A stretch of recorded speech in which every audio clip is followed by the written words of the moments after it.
if you just had me look at this position and I didn't have the eval bar off to the side, the evaluation bar that is, and I didn't know what had happened in this game, I like black's position. You have a healthier pawn structure. Your rook on f6 is both in a defensive and an aggressive piece. This discovery attack against the queen on h5, as you pointed out, David, it's not real.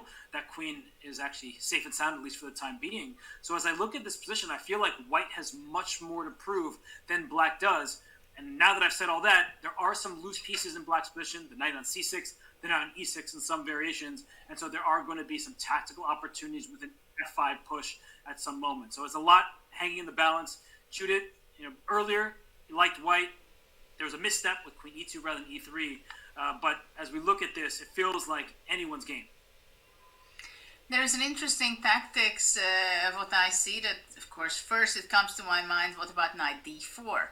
Giving up the knight, but it does not work because white captures, and after knight d4, queen e5 is very powerful.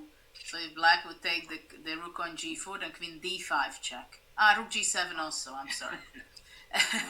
Finally got my trick in. Sorry, I got excited there, Judith. No, you're absolutely right. So this tactic does not work for black side. So actually, I do like this king h8 idea, what David said in the previous variation, just in case, so we don't have to deal with all kind of crazy moves.